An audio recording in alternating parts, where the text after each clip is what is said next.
What is up? Welcome back to my channel. It's a wrap, aka Yudi here.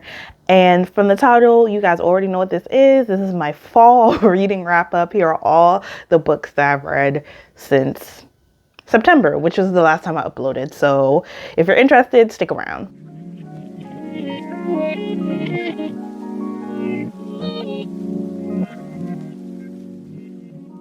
Heavy on the welcome back, because like I said, it's been like 2 months since I've last uploaded a video, and I can feel it because I don't feel like I'm as comfortable speaking in front of the camera right now, but we're still gonna get through this. I have a lot of thoughts. I've read some good books. There's 10 in total. Let me not talk too much and let's get right into it. So the first book I have is Sugar by Bernice McFadden. And this is my second Bernice McFadden novel. The last book I read, it was Loving Donovan. And I really enjoyed Loving Donovan, and I enjoyed Sugar just as much. I can't believe that I've been aware of Bernice McFadden, have passed her books all the time. And it's only recently that I've decided to actually get into reading her works. So Sugar actually follows the main character, Sugar, who moves into this town in Arkansas and moves next to her neighbor Pearl. And Sugar is just filled with, I would say she's kind of like a pariah. She actually reminds me a lot of Sula in terms of how like the town judges her, and she's seen as this, I guess, unideal woman. And there's so much that is laced in like rumors and gossip about who Sugar is. I mean, some of the things she is, but I don't know if that necessarily makes her like a bad woman. But anyway, she moves next to Pearl, and Pearl, which is not a spoiler, it happens at the very beginning of the book, loses her daughter to a very violent, tragic death, and it sticks with her pretty much up until this point of the book. And this happened like 20 years ago at this point, almost 20 years ago. So they move in next to each other, and they slowly throughout the book become friends and learn a lot, almost family to one another. And we get to learn a lot about Sugar and her life and Pearl, and both bring out things that they don't necessarily possess in each other. Which was beautiful to see. And I just really love this exploration into womanhood, what it is to be a good or bad woman, and how they're able to like look at each other with no judgment. So yes.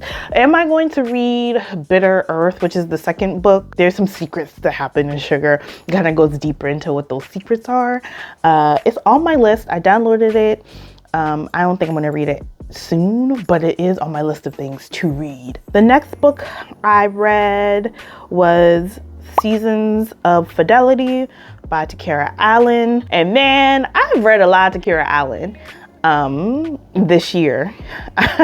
There's still a couple books I haven't read in her catalog, but anyway, I read the first book of, there's two in total, I think. Yeah, there's 3 Parachute. I've only read the first Parachute, and I've read the first Seasons of Fidelity, and I think there is a 2-parter. But anyway, Seasons of Fidelity, it follows multiple stories, but pretty much the anchor in this story is Ray, who has just gotten out of prison after, I think, 15 years. But pretty much he's been in prison since he was like a young teenager, and now he's like in his early 30s, I think, when he's finally out. He comes out to his 2 friends, Justin and Dice, and the mother of his child, Regina, who has since remarried and had another kid. But Seasons of Fidelity is really, it's really a fitting title. Keyword on Fidelity. And the only people that I was really rooting for was Justin and his situation, and I was like, I hope that they figure it out, and I hope that they get it together. I hope so. Dice, I don't like Dice. I don't like his situation. While I can understand, that don't mean I can agree. And you know what? I do like Regina and Ray a lot, even though it's wrong, but also her husband has some issues too, and he's in denial. But that doesn't mean that they should move the way that they move. But I'm just saying that I understand why Regina is moving the way that she's moving. If you haven't read anything by Takerra, I feel like I say her, like, in terms of the world of, I hate saying that she's urban fiction, but just in that realm, depend on myth. The storytelling is storytelling, okay? The next book is an audiobook that I listened to. Excellent audiobook. I think this is maybe my second time because I listened to Allegedly. Yes, I listened to Allegedly. Allegedly was also great. If you don't know who I'm talking about, Tiffany D. Jackson, this is a new release, The Scammer. And this is really fun in audiobook. Very, very fun in audiobook. If you're not familiar with the story, so Jordan goes to, I believe, Fraser against what her parents want. Her parents want her to go to an Ivy League. She decides to go to Fraser, which is an HBCU in DC. Honestly, Fraser is Howard. Fraser, and also Tiffany D. Jackson also went to Howard. She moves in with Vanessa and Cammie, I believe. Vanessa and Cammie.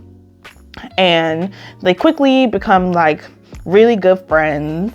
And literally not even that long when they're staying in their room, Vanessa's brother, Devontae, just shows up in their room, and Vanessa's all like, hey, can my brother just stay here for a while? You know, he just got out of prison, which honestly, like, I would have been like, nah, girl, I'm not accumulating all this debt to have an extra person staying in our flat. Like, it's a no-go. I don't care. They could be your grandmama. Y'all gonna have to figure that out, okay? I think they're okay with it because Devontae like cooks and he like looks out for them, and he's pretty much a house dad in the house in the beginning. But things start to get really weird because Devontae's like a hotep, pretty much. Like hotep on 1,000. You know, everything is a conspiracy. Everything is against the black man.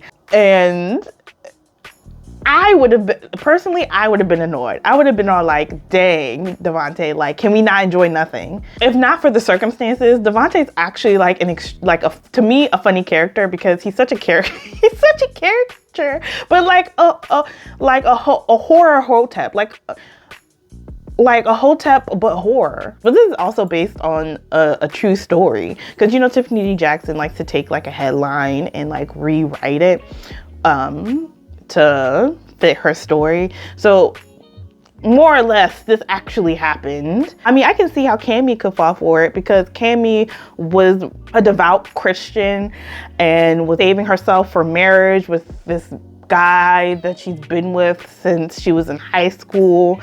And I mean, Vanessa, at the end of the day, that's her brother. So, and Jordan, I mean, Jordan is like, this is crazy, but like, these are my friends. And again, I'm not going to spoil this, but this was a wild ride. And you know, one thing that Tiffany D. Jackson is good for is leaning into the narrator not being as reliable as we think. So the next book I read was Mischief Makers by Nettie Jones. I read the physical copy of this book. Luckily, I work at a university, and the university had a copy of this book. I don't even think this book is in print anymore.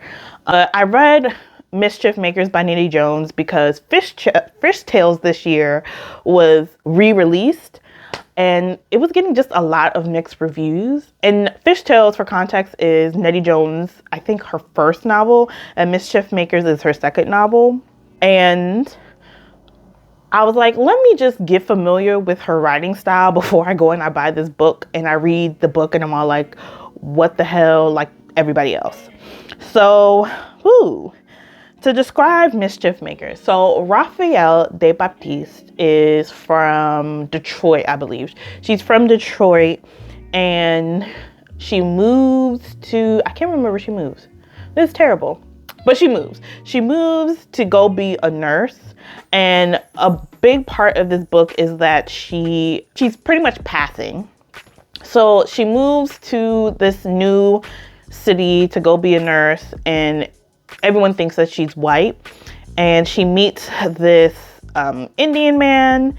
They have kids, and after when she's having her fourth child, she ends up passing away while giving birth to this fourth child, and the family never learns of her Black heritage. The book was this interesting look at race and Blackness and like being perceived, and it goes through Raphael and her three her two daughters perspective, and each it's not a vignette, but each perspective has this instance of death or violence. There's something about the way that like the way that the story was written in terms of choosing to look at the perspective of the mother and her daughters, and how there's this self-perception, but also the sense of rebellion that these characters have that was interesting to read, and I feel like probably carries into Fishtails as well. So I'm glad I read this book, because I can now go into Fishtails with perspective that I probably wouldn't have had if I hadn't read this first. Just fit into like, I feel like a canon of reading that I fell into, not on purpose, because I read The Street before I read Mischief Makers. And I guess sugar also falls into this as well. The way that women are perceived and like the battle that they go through in their head. And then also just in relationship to men. There's just this line in Mischief Maker as Raphael is giving birth to her daughters. It's a very short line, but how every time she births her child, her husband, you know, takes the baby and then brings the baby back into the bed. By the last child, she's all like, this bed is getting cramped. Like, this bed is getting cramped. Like, it's like this signal that she's somehow losing herself. And as I was reading these books, as I'm going, I'll go into, this is a long thought because it's going into the next book.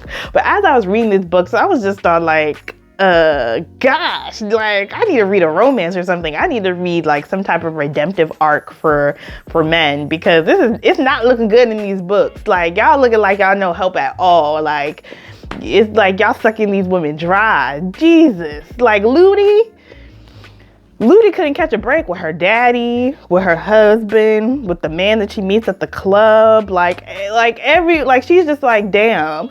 Like y'all, the only people that gave her some semblance of help or care was the women in the book, which they're the other black woman. But either way, I was just like, woo, Ludi. And I guess Sugar, there a part we think, which I'm glad it doesn't happen, but we think that it could possibly be Pearl's son, but there really is no redemptive man also in Sugar's walk of life, as she's perceived as not a good woman. And then this goes into the next book I read. I mean, I'm saying all this to say that I took a lot away in terms of processing in conjunction with these other reads for Mischief Makers. But the next book I read was Eva's Man by Gayl Jones. I'm gonna bring this back. Eva's Man, first of all, is about a woman who killed a man pretty much by chopping off his stuff. Okay, so she's in jail for this violent murder. But through the book, we get her perspective, her current perspective. Her current is that she's in jail. Her near past is the incident that put her in jail. And then the very past is her childhood. And it's not really told chronologically. And it's like little paragraph or vignettes from each, space and time.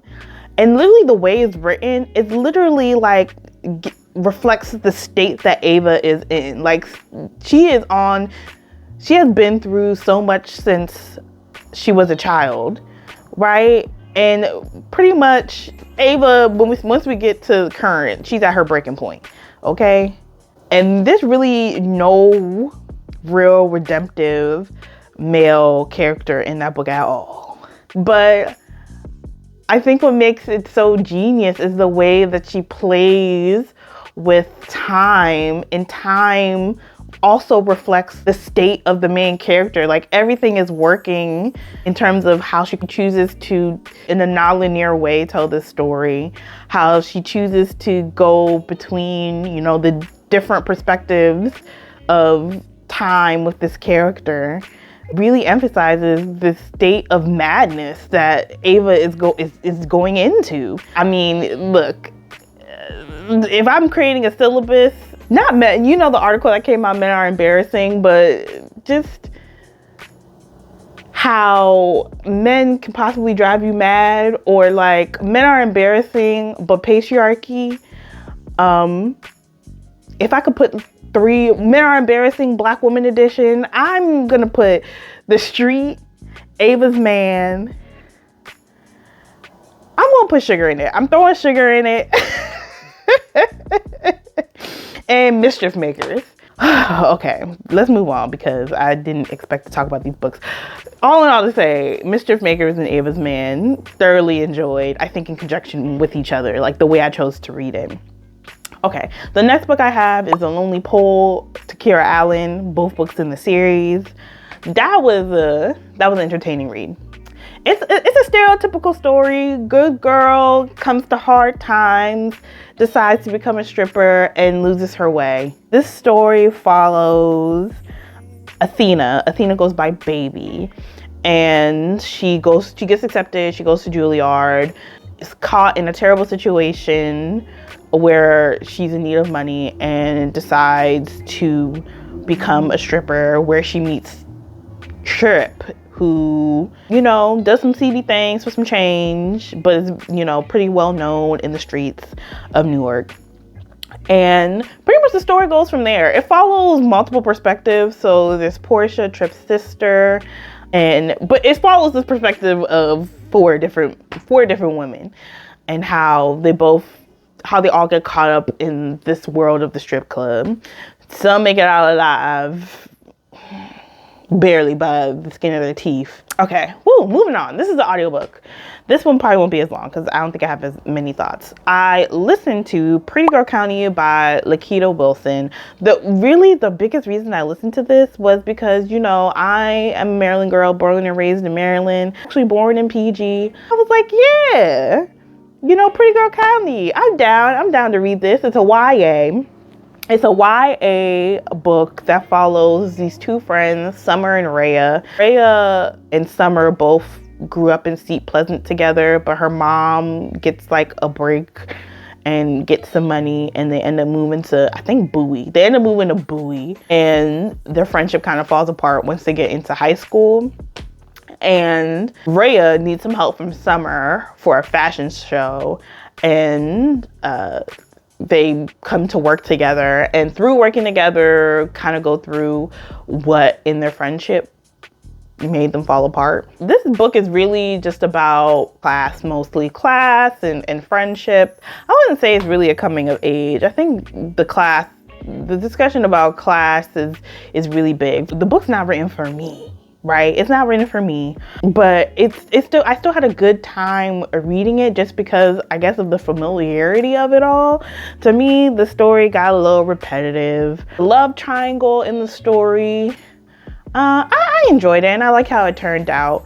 Both characters, I'm not gonna lie, they got on my nerves, but that's why I'm also like, I think teenagers are just annoying. So teenagers are just annoying. So I feel like if you look at other YA, well, we just got back through The Scammer, and that's pretty much YA. But just regular old contemporary fic YA, I feel like if you go back to other wrap-up videos, I would have said that the main character got on my nerves. And I just think it's because teenagers are annoying. Teenagers are annoying. It was okay. It was like an average read for me. I'm sure a young person would really enjoy it. Okay, this is a book I actually have a lot of commentary on. The next book I read was The Wilderness by Angela Flournoy, and I spread through this book because I saw that she was going to be in conversation with Gene Demby. If you don't know who Gene Demby is, he's a host for Code Switch on NPR. And I was like, okay, I had this book like on my radar, like in my Kindle, like I'm gonna read it, and I just hadn't picked it up. But I was like, let me read this book so I can go to this discussion and have read the book already. So literally I read the book in like 3 days. Isn't it a beautiful cover? We'll talk about the cover. But yeah, I ended up getting the physical, but I read it on my Kindle. And The Wilderness follows 4 friends. It's January, Nakia, Monique, and Desiree.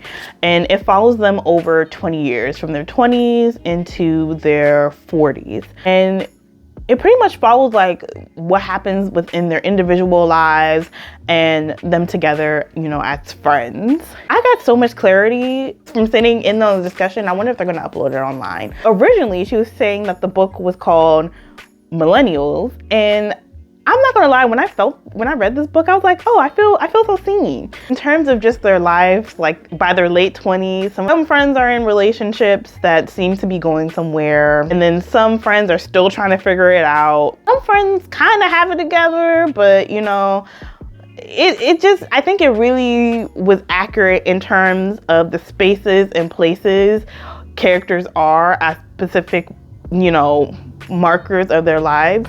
Like if this book was written for the boomers, I think most of these characters probably would have been in a relationship or about to have their first kids or getting married when we get the snapshot of them all at like 28. But 28, they're still really figuring it out. Like, I just resonated with, which is so funny because in the discussion she spoke about how she chose to address time, because this is not a linear story. We go from 2008 to 2020, back to 2014 to 2022. Like, it is not a linear story at all, but something about from the beginning of the book, it kind of feels like they have no clue what they're doing to how they slowly come to find themselves, or these moments where they're coming into finding themselves. Like, I feel like that was chronological, or it made sense in my head. Desiree, just, I think her story is, I mean, we start off pretty much with Desiree's story, and I think between, if I say all 4, I think Desiree is probably the most intriguing for me, next to January. Nakia and Desiree seem like sisters, but when, especially for January, when she's like in these really tough moments where she's trying to decide what exactly am I doing with my life, Desiree and January find each other. But Desiree has a sister, Danielle, who's like really outside, but still very important character in this book, who they are estranged. And I don't think this is a spoiler. They are estranged because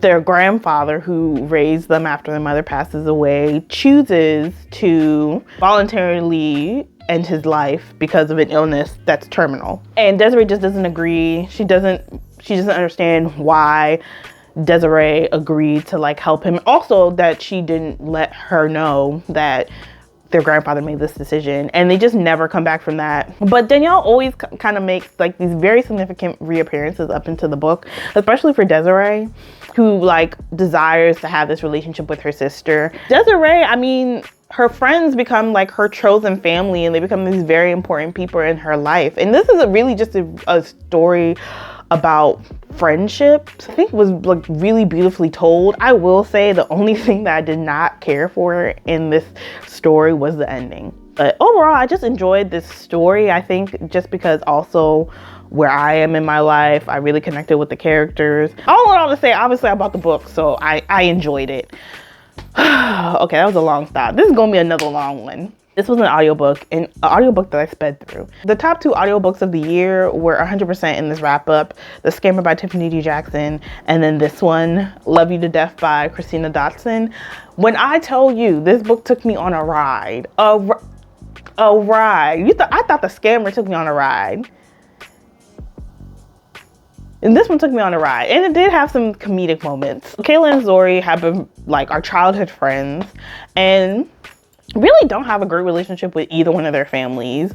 Kayla's mother passes away, her dad remarries, and pretty much makes this new life with this woman, and Kayla is pretty much left behind. Like, that's pretty much it. She loses the relationship with her dad, and she loses her mother. So pretty much throughout the book, she's just grieving a family that she just doesn't have. And then she is deeply resentful because the woman that he remarries is not kind to her at all, and pretty much pushes Kayla out of this family dynamic. Never has a good relationship with her stepsister, whose name is Candace. Yeah, Candace. And On top of that, her sister ends up getting into a relationship with her ex who broke up with her because she was all like, you're going nowhere. Family dynamic is just crappy. And everybody in her side of the family is just like deplorable people. I have nothing nice to say about them. But anyway, she becomes childhood friends with Zori, who also comes from a tumultuous, who also in a similar way, because her mom chooses the men in her life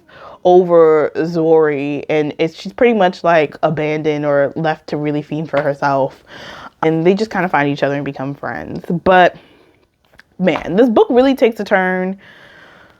This book really takes a turn when Zori is let go from her job as housekeeper in a hotel because she let someone into the hotel room that shouldn't have gone in there, and it just spirals out of control from there. Like, she can't catch a wind, and they end up on the run.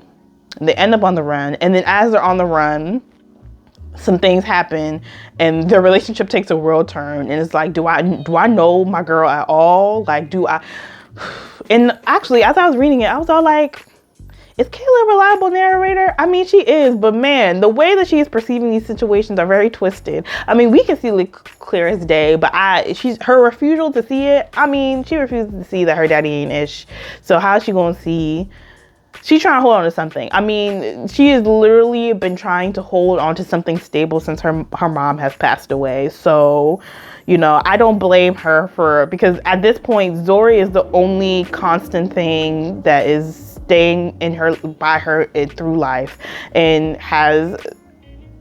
is at least showing an attempt to try to protect her from this cruel world, her friend. So, I mean, I can see why she would try to, as crazy as Ish gets, try to believe that Zori is still a sane, okay person. But all I want to say, this book took me on a ride. Thoroughly enjoyed it. I would say if you haven't read any of these, pick them up before the end of the year, especially the new releases. But if you've read these books and you have thoughts, please share in the comments and we can continue our discussion there. Until the next time, y'all, deuces.